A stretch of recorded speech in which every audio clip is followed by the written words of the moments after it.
પાણીની સમસ્યા, લાઇટોની સમસ્યા, ડ્રેનેજની સમસ્યા, રોડ રસ્તાની સમસ્યા, રસ્તાઓ પર ખાડા, અલગ સમસ્યાઓ છે। તેમ છતાં આ નગરીને વડોદરા શહેર વિકસિત નગરી એટલે કે વિકસિત શહેર નામ અપાયું છે। મિત્રો, વોર્ડ નંબર 14 વોર્ડ નંબર 14માં ડ્રેનેજની સમસ્યાથી લોકો પરેશાન થઈ ગયા છે, ત્રાહિમામ પોકારી ચૂક્યા છે, કારણ કે ડ્રેનેજનું ગંદુ પાણી રોડ રસ્તા પર ફરી વળ્યું છે।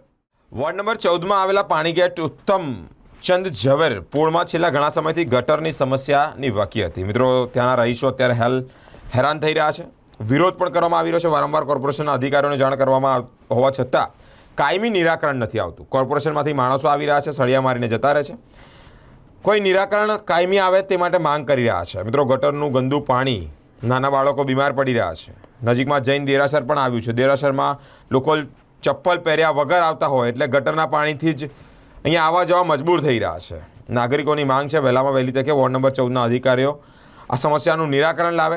ઉગ્રમાં ઉગ્ર આંદોલનની ચીમકી પણ અહીંયાના નાગરિકોએ ઉચ્ચારી છે।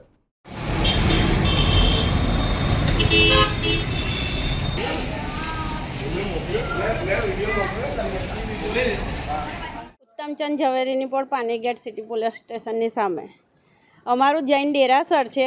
દેરાસરમાં ઉઘાડા પગે જ બધા આવતા હોય છે, પણ કોઈ દેરાસરમાં આવતું નથી ગટરનો પ્રોબ્લેમના લીધે। 3-4 વર્ષથી બહુ જ ગટર ભરાય છે, ગટરના લીધે અમારા દેરાસરમાં કોઈ પબ્લિક જ નથી આવતી। એટલે અમારી માંગ એટલી જ છે કે અમારું દેરાસરમાં પબ્લિક આવે। એના લીધે આ મચ્છરોનો બી ત્રાસ, મચ્છરોનો ત્રાસ, બાળકો બીમાર પડે।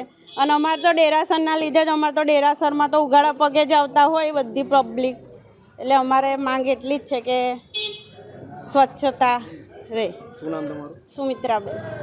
આ માંડવી પાણી ગેટ રોડ ઉપર સિટી પોલીસ સ્ટેશનની સામે ઉત્તમચંદ ઝવેરીની પોળના નાકા પર જ એટલું ગટરનું મોટું એ ઢક્કન છે કે જે વર્ષોથી બેસી ગયું છે। વારંવાર કોર્પોરેશનના અધિકારીઓને ઓનલાઈન રજૂઆત કરી છે, કેટલી વખત મારા મોબાઈલ નંબર ત્યાં સેવ થઈ ગયા છે, પણ કોઈ જાડા ચામડીના અધિકારીઓને કંઈ દેખાતું જ નથી ને કેટલી વખત એમને અમારા નંબર જોઈને તો પહેલાં ઓળખી જાય છે જે કરવાવાળા હોય છે ને કે તમારી જ છે આ કમ્પ્લેન, તો કે અમારી જ છે। બિચારા આવે છે ને સળિયા નાખીને જતા રહે છે। લાઈનો બેસી ગઈ છે, એ લોકો પણ જે કામ કરવાવાળા હોય છે એ લોકો પણ કહે છે એમના ઉપરના અધિકારીઓને કે ભાઈ લાઈનો બેસી ગઈ છે, આવે છે જોઈને જતા રહે છે।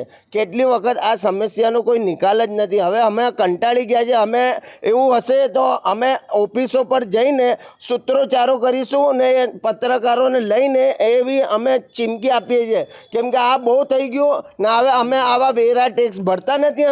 હવે આમાં ગંદકીમાં જ રહેવાનું અમારે કાયમ। આ તો શું કોઈ અમે વડોદરાના નાગરિક નથી અમે તો આવી રીતે અમારે સમસ્યા હોય। કેટલી વખત અમારે એનું કરવાનું ને કેટલી વખત કોર્પોરેશનની ઓફિસમાં જવાનું? કોઈ તાત્કાલિક ધોરણે નિવારણ લાવો, નહીં તો અમે ઓફિસો પર આવીને પછી એનું કરીશું, આંદોલન કરીશું ને ખોટી અમે ધરણા કરી દઈશું કે હવે અમારો નહીં નિકાલ આવે તો।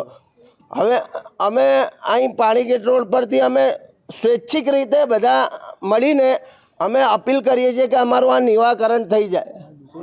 મારું નામ મોહમ્મદ ઉમર પાટણવાલા।